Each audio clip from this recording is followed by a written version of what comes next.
Muy buenos días con todos y con todas. Muchas gracias por venir a esta rueda de prensa, que en realidad está motivada por tres anuncios importantes que queremos hacer respecto a la inversión social que está realizando el Estado ecuatoriano, el gobierno del presidente Lenín Moreno y concretamente el Ministerio de Educación. El primer anuncio está relacionado con el pago al incentivo a la jubilación.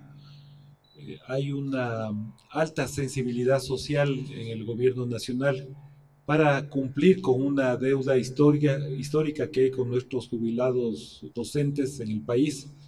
Ustedes habrán podido observar que es un reclamo recurrente de los docentes jubilados que se acompañe debidamente este pago, este incentivo a la jubilación. De hecho, en el año 2017 ya se pagaron 187 millones de dólares por incentivo a la jubilación a 3.900 docentes.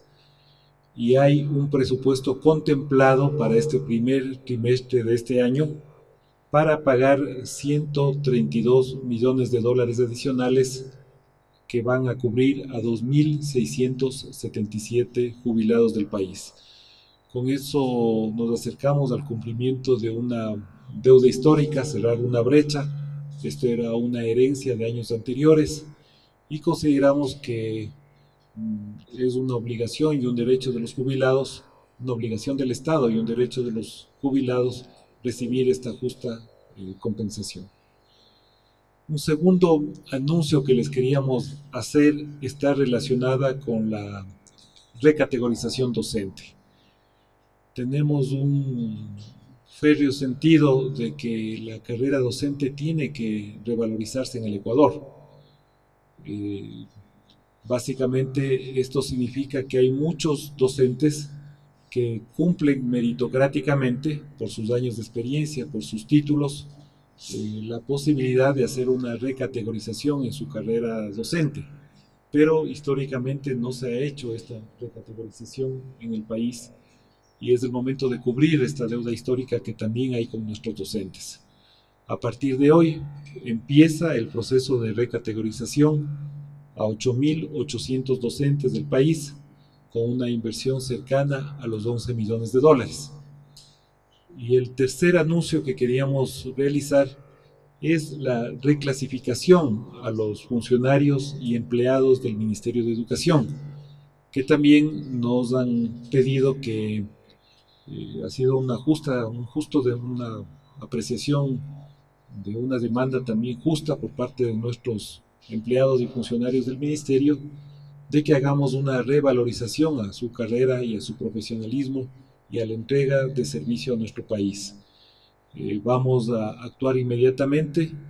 Hay cerca de 5.550 beneficiarios que van a beneficiarse del proceso de reclasificación al personal administrativo del Ministerio de Educación con una inversión aproximada de 15 millones de dólares.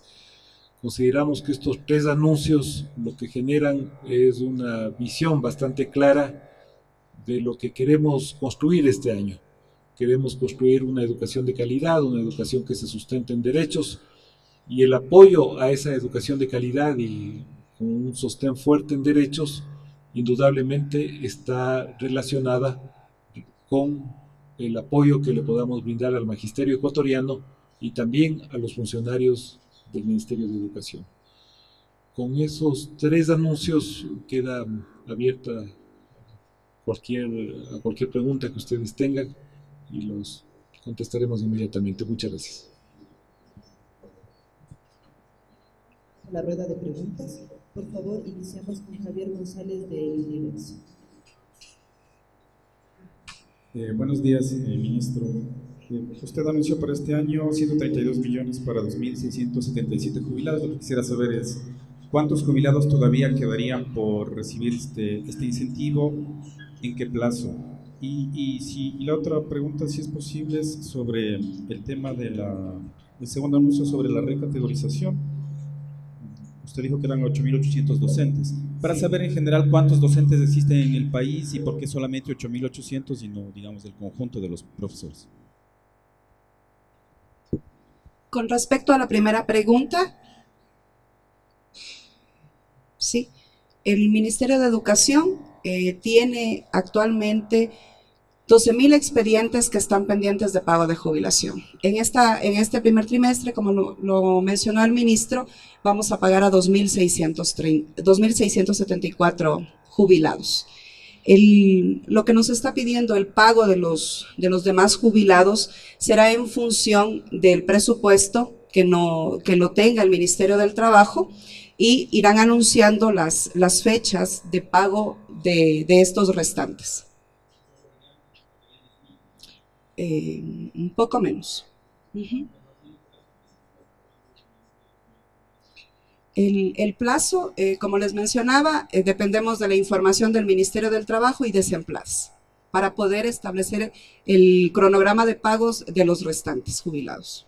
Lo que sí quiero destacar es que el Ministerio de Educación comenzó ya a pagar no solo a los jubilados obligatorios, invalidez y de enfermedades catastróficas, sino también ya comenzamos a pagar a los jubilados que se retiraron antes de cumplir los 70 años.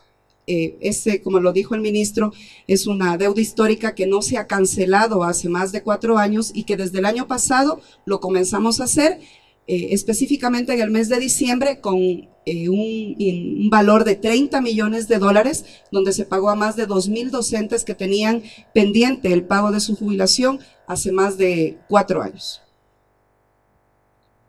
La siguiente pregunta es de Roger Vélez de la Hora. Con respecto a su segunda pregunta, con respecto a su segunda pregunta de recategorización, primero enfatizar que la recategorización no se ha hecho desde el 2014 en el Ministerio de Educación, que significa que nosotros estamos saldando una deuda de más de 3 años. ¿Por qué solo 8,800? Porque estamos en esta fase de recepción de documentación. Como usted vio y está en la lámina, tienen que cumplir requisitos meritocráticos que hasta el momento tenemos 8,800. Tenemos un presupuesto de $34 millones para este año para atender a aproximadamente 14,000 docentes. Por favor, sí, tomar en cuenta que la recategorización es en función de que vayan cumpliendo con los requisitos establecidos y así los iremos atendiendo a todos. El universo de maestros es aproximadamente 160,000.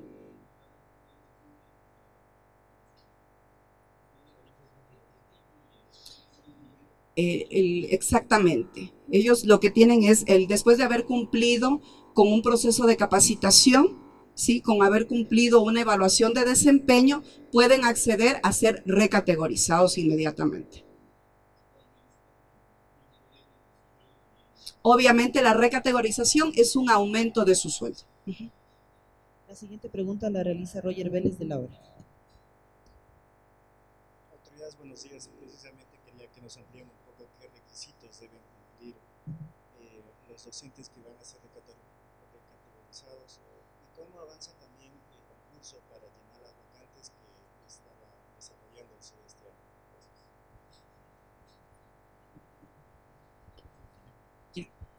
Con respecto a la recategorización, debemos entender que todos los docentes que ingresan al Ministerio de Educación, el requisito fundamental es tener el tercer nivel. ¿Qué significa? Que este tercer nivel puede ser en matemáticas, puede ser en jardinería inclusive. Entonces, el docente que ingresa al ministerio tiene un proceso de preparación para poder obtener toda la capacitación y obtener los títulos de un docente, o sea que esté especializado para poder dar las clases a nuestros alumnos. Tienen que cumplir una serie de requisitos en función de capacitación inicial y capacitación continua. Adicionalmente a esto, el ministerio brinda en el tema de capacitación, el tema de maestría. Si hay docentes que llegan a cumplir su maestría, también entra como un nivel para que les sea tomado en cuenta en el tema de la recategorización. La siguiente pregunta es de Valeria Heredia del Comercio. Buenos días, por favor, lo que quería son algunas precisiones. De estos 12,000 expedientes, ¿cuántos son catastróficos y cuántos son las las otras personas, los otros jubilados. También si estos 2.677 que mencionaron son igual catastróficos o a qué corresponden. Y también desde cuándo se presentaron estos expedientes y que nos comenten igual cómo serán los pagos y cómo pueden saber quiénes son y quiénes no son beneficiados de ellos. En el caso de lo que usted está preguntando, específicamente el número no podríamos indicarles en este momento, sino en porcentajes. ¿Por qué? Porque el Ministerio del Trabajo es el que, como ente rector de todo el tema de jubilaciones, es el que nos determina quién se jubila por catastrófica y quién no se jubila por catastrófica. Entonces, darle un dato exacto como usted lo está pidiendo, no podría, pero sí en porcentajes sí podríamos. De estos 2.674 docentes, iría un 10% a obligatorios, enfermedades catastróficas y discapacidad. Porque en el mes de diciembre nosotros cumplimos con todos los obligatorios catastróficos y de discapacidad. Si no, la ley no me hubiese permitido pagar a los que se jubilaron voluntariamente. Recuerden que hay un decreto presidencial donde me da la priorización a quién tengo que atender en mis pagos. Este 10% son jubilados que se presentaron entre diciembre y enero. Entonces es un 10% y el 90% irán al pago de jubilaciones voluntarias, que son los que han estado esperando represadamente, ¿no? Porque se atendió una priorización de pagos. Los pagos comenzarán a partir de 15 días. Las personas se enteran, nosotros les llamamos por teléfono para que verifiquen sus cuentas bancarias. El recurso es transferido a sus cuentas bancarias y son informados. Los 15 días corren desde hoy. Exactamente, porque en el momento que enviamos nosotros la información, el jubilado presenta un papel donde dice que es catastrófico, pero la validación viene por parte del Ministerio de Trabajo con una validación con el IES y hay muchísimos casos donde no es contemplada como catastrófica. Entonces, como enfermedad catastrófica, por eso no me atrevo a darle datos exactos, porque para mí sí es catastrófico, pero en el momento que hacen la validación, le descartan de esa lista. 15 días laborables. Sí.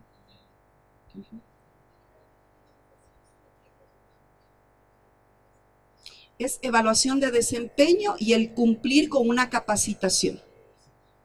Esos son los requisitos. La siguiente pregunta es de Amanda Granda del Telegram. Autoridades, buenos días. ¿Qué pasará con las personas que se están por jubilar? No sé si es que ellos también tienen el incentivo los incentivos o todo esto, o cómo va a ser las personas que están próximas por jubilarse. Y respecto a otro tema, ministro, si es que es posible que nos ayude, ¿cómo es el tema con la Fundación Edificar y los docentes que vinieron por el programa para la enseñanza de inglés? Hemos conversado con algunos y nos dicen, y tratamos de comunicarnos con Edificar, pero no hay forma. Entonces, no sé si es que sabemos exactamente si es que estos docentes están dando clases, se les va a pagar. Yo respondo a la primera parte de su pregunta.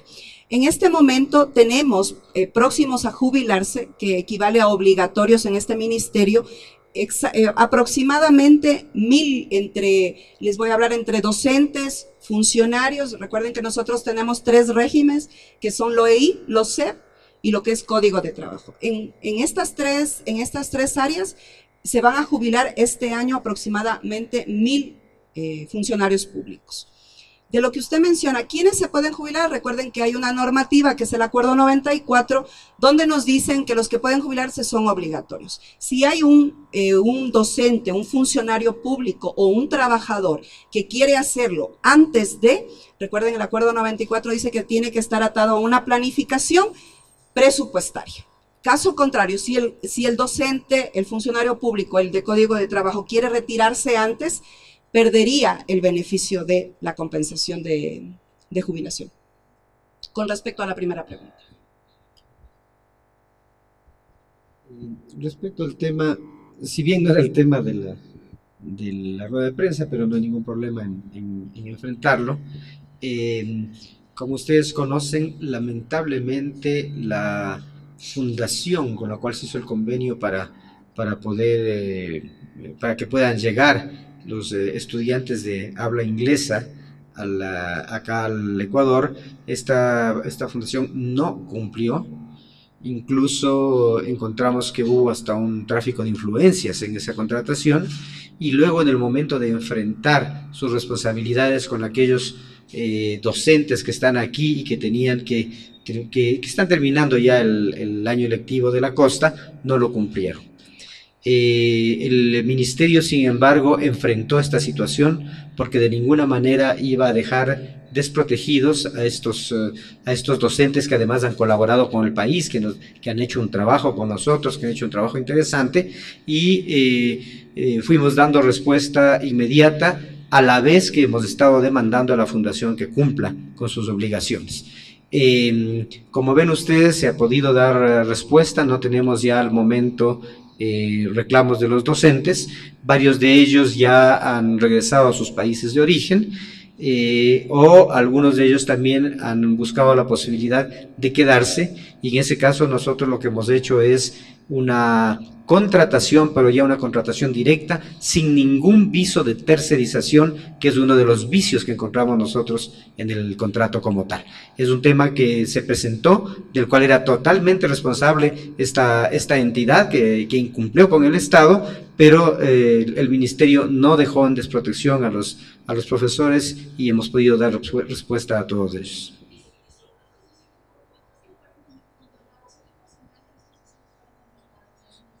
Estamos hablando más o menos de la mitad de aquellos que, pero no tengo el número exacto, pero estamos hablando de los 344 que son en total. Tenemos ya una contratación, no estamos por cerca de los 200, pero como le digo, le estoy dando números generales, ¿no?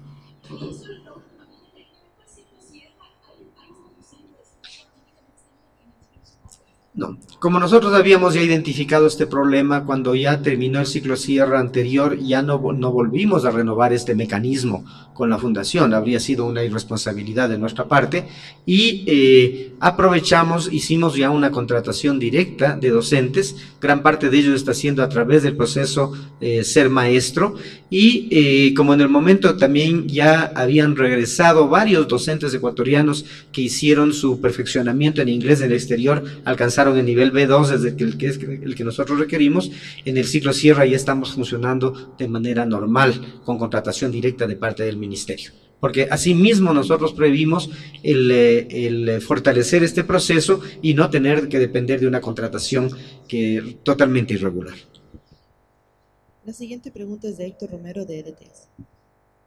Gracias, autoridades, compañeros, buenos días. Con el respeto que ustedes habían solicitado que tratemos de enfocar los temas para los cuales fue convocada esta rueda de prensa, pero sin embargo, por lo coyuntural del tema, yo quisiera, ministro, que usted me confirme o descarte sobre el aterrizaje de un helicóptero en una escuela de Quirendel que habría puesto en peligro a sus estudiantes. Esto habría sido para que salga el expresidente Rafael Correa.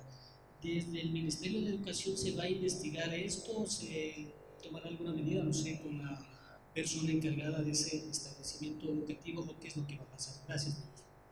No desconozco sobre el tema, entonces es la primera información que tengo, la que usted me está brindando.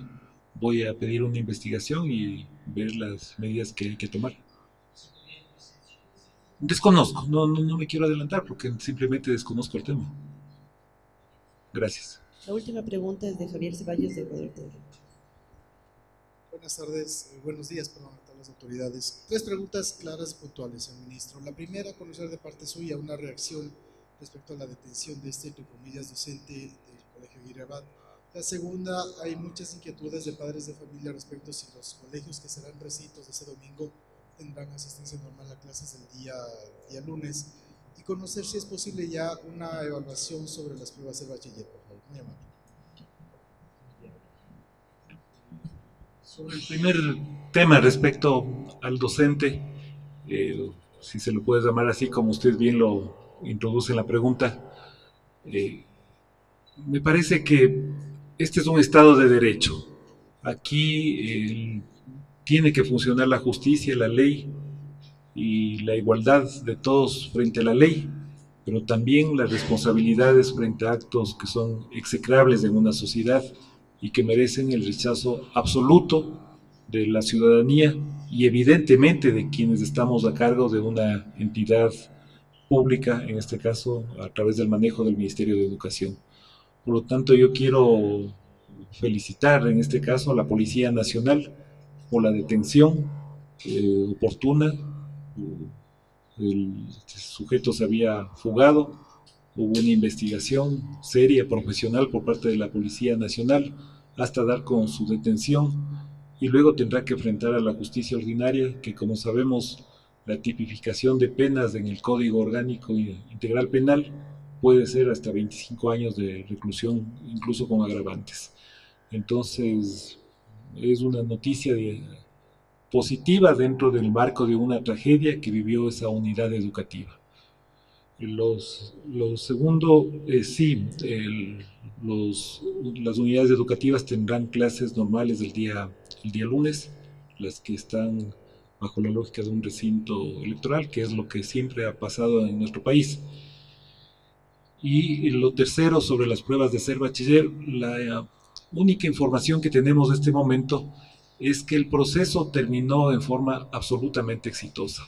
Y aprovecho su pregunta para felicitar a los funcionarios del Instituto Nacional de Evaluación, de la Secretaría Nacional de Ciencia y Tecnología y del Ministerio de Educación por el tremendo operativo de la puesta en marcha de este examen.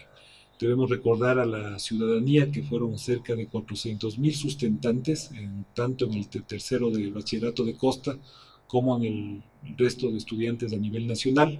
Se cumplió con absoluta normalidad todo el proceso. Hubo casos muy puntuales, que son los casos, digamos, típicos de una operación tan grande, estudiantes que llegan tarde. Yo mismo estuve presente en 2 ocasiones en las unidades educativas y se presentan casos, digamos, un estudiante no trae la cédula de identidad, lamentablemente, se le reagenda el examen, otro estudiante llega tarde, y sucesos, digamos, de un proceso de una operación normal. Pero aproximadamente de los datos que tenemos registrados, el 95% de los sustentantes dieron el examen en una forma absolutamente normal. Los resultados del ser bachiller los vamos a tener el 26 de febrero, así está estipulado en el cronograma. Y una vez que tengamos los resultados, los vamos a presentar como corresponde en forma pública, además de que van a estar colgados en la plataforma y en la página web del INEVAL. La siguiente pregunta, perdón, es de Evelyn Caiza del Ciudadano. Bueno, algo muy puntual. ¿Cuáles son las medidas que se están tomando en las unidades educativas para prevenir estos delitos sexuales, ya que se están atrapando a los presuntos responsables? Gracias. Básicamente la estrategia que las llamamos Más Unidos, Más Protegidos, tiene 5 ámbitos de acción. El primer ámbito de acción es la transparencia de información, es decir, tener la tipificación de los casos, hacer el seguimiento oportuno, el levantamiento adecuado de la información distrital, que nos permita a nosotros hacer un seguimiento y generar, digamos, un Estado y un Ministerio de Educación absolutamente transparente sobre esta aguda problemática social. La segunda estrategia que nosotros estamos empleando, y quizás es lo más importante en términos humanos, es las medidas de restitución. Cómo nosotros restituimos, de acuerdo a las convenciones internacionales, a los protocolos internos, derechos que han sido afectados, en este caso, tanto a las víctimas como a sus familias. Eso implica el acompañamiento psicológico, implica el trabajo que estamos realizando con el Ministerio de Justicia para llevar a cabo un trabajo profesional de restitución de derechos que vaya efectivamente registrándose, acompañándose y vayamos viendo los resultados de ese proceso. El tercer elemento relacionado con la estrategia está vinculado con la prevención. La prevención significa tener los currículos basados en una enseñanza en derechos, las campañas preventivas que venimos realizando incluso con organismos internacionales. Tenemos comprometido el trabajo con 5 agencias de Naciones Unidas y otras agencias de cooperación internacional para generar los aspectos preventivos, los videos, los spots, el trabajo que realizamos en las aulas. Tenemos lo que llamamos un minuto cívico cada lunes, Generalmente en ese minuto cívico todos los funcionarios del Ministerio de Educación van hacia el territorio, generamos un mensaje positivo, preventivo, de acompañamiento, de trabajo con las familias, de trabajo con los estudiantes, con los docentes. Ustedes habrán visto la pancarta Más Unidos, Más Protegidos, está puesta prácticamente en todos los planteles educativos del país. Sí quiero llamar positivamente la atención sobre ese tema por el compromiso que ha mostrado el cuerpo docente, nuestros maestros, maestras, para enfrentar los temas de violencia con absoluta contundencia en los aspectos preventivos. El cuarto elemento sobre el cual trabajamos está relacionada con la sanción. La sanción tiene dos ámbitos de actuación. El uno que nos corresponde a nosotros, que es el ámbito administrativo, es decir, si detectamos un caso, tenemos un protocolo que hay que seguir, empezando por la denuncia hasta por la separación del docente y evitar la revictimización a ese niño o adolescente que ha sufrido algún tipo de agresión. Y evidentemente pasa por los aspectos ya del órgano y de la justicia ordinaria, que es presentar la oportuna denuncia, en este caso en la Fiscalía General del Estado, hacer el seguimiento, para lo cual el Ministerio de Educación contrató a un equipo de abogados que nos están haciendo el acompañamiento para el seguimiento de todos los casos sobre los cuales hay denuncias y sobre los cuales también nosotros hemos ido en forma personal, ha ido el viceministro, he ido yo, a dejar los expedientes en la Fiscalía General del Estado, tanto en aquellos sumarios administrativos que fueron archivados, como en aquellos sumarios o casos donde hubo sanciones leves a los docentes que estuvieron involucrados en aspectos de delitos y de violencia sexual. Y el último elemento relacionado con la estrategia está vinculado con la parte institucional, es decir, estamos trabajando en un grupo interinstitucional donde están todas las funciones del Estado para generar políticas mucho más contundentes en los 4 ámbitos a los que hice referencia anteriormente.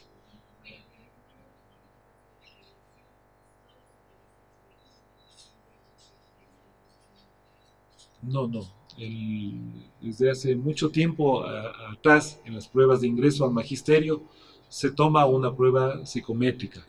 La prueba psicométrica lo que permite es detectar, digamos, un comportamiento que debe ser tratado profesionalmente, en este caso por los técnicos de salud, en el acompañamiento con el Ministerio de Educación. El resto del magisterio que no ha tenido esta prueba, nosotros ya tenemos la contratación, subimos al portal del Ministerio de Educación la contratación para los proveedores del test de la prueba psicométrica y la vamos a emplear en el primer trimestre de este año. Y aprovecho también para mencionar que es de obligación la prueba para los planteles privados, fiscomisionales y municipales del país. Es decir, es una medida regulatoria para todo el ámbito educativo. Y simplemente, bueno, aprovecho su pregunta, digamos, no estaba así prevista la rueda de prensa, ni era el tema, digamos, de la reunión, pero para indicar la importancia que tiene para nosotros la pregunta 4 de la consulta popular. El hecho de que no prescriban los delitos sexuales, si así lo decide la mayoría del pueblo ecuatoriano, y no vería por qué alguien pueda votar no, independientemente de su tinte político ideológico, va a permitir elevarle al más alto rango constitucional este aspecto preventivo y generar un debate adicional en la sociedad sobre la necesidad de que haya cero tolerancia contra este tipo de prácticas que deben ser erradicadas y que son intolerables en una sociedad.